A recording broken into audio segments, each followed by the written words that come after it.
Hi, I'm Jeff Ward, AMGA instructor team member. We've padded the lip and now we need to rappel down to my person in the hole because we can't get contact. I need to make sure that there's no medical issues down there that need to be addressed. So I have my friction hitch already on the rope. I'm just going to put an extension on and rappel down to the person. The end of the rope is tied into me, so we have a closed system. I just need to make sure I have a secure rappel with a backup. So I have a double length sling here. I'm just gonna basket that into my tie-in points. Put a knot in there. That should give me enough extension for my rappel. And we're locked through. I have enough friction there. The system is closed because it's tied to me. So now I can take out this little blocker knot and rappel down to the person in the crevasse. I'm going to be careful about setting this over here. That'll keep it from digging in.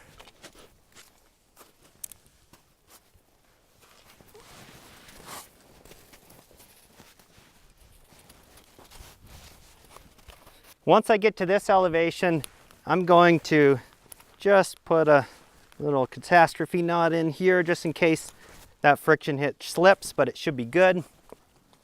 I can do any sort of medical treatment I need to do, pulling her over to me. When I'm ready to haul, I'm going to take a locker. Emily, can you clip that to your belay loop, please?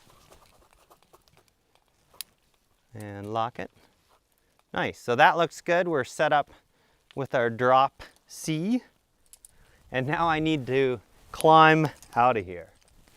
First thing I need to do is flip this belay device into auto locking mode and clip it to my harness. The way I do that is I'll put a locker on the ear here.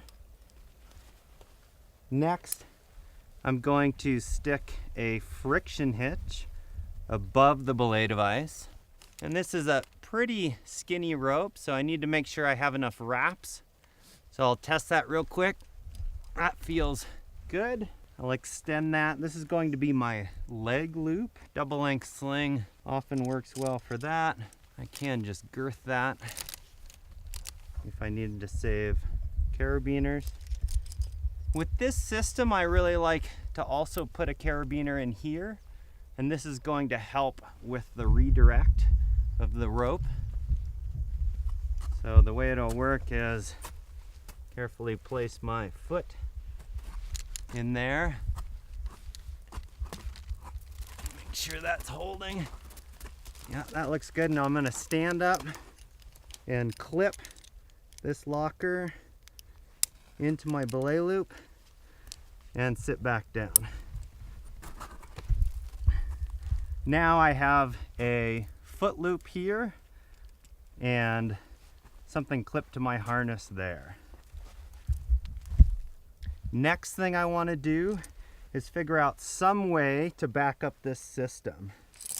One way to do that is to put a locker on my harness and clip either a bite knot or a clove into that locker.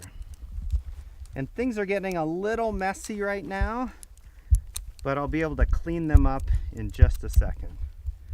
Okay, now my system's backed up. I can take this blocking knot out.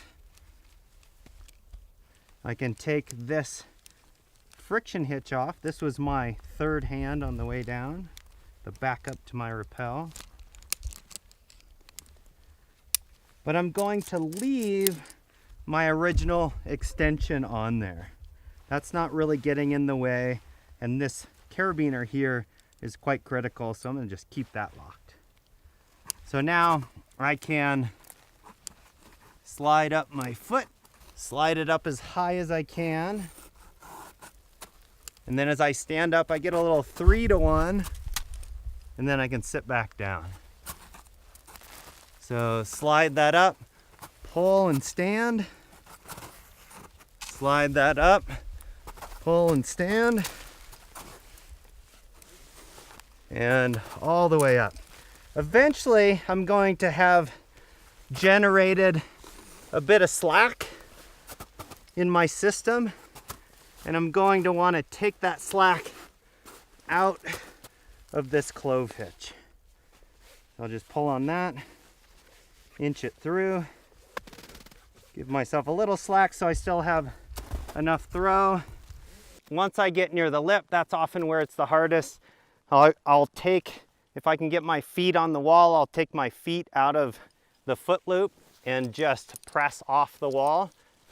But I'll still be using that loop to help pull my waist.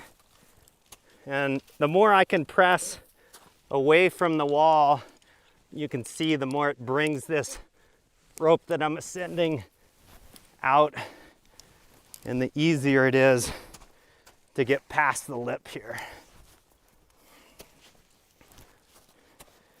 And eventually I'll be able to pull over and move away from the lip. There are a bunch of ways to ascend the rope. That was just one of them. Check out our other videos to see other methods for rope ascension.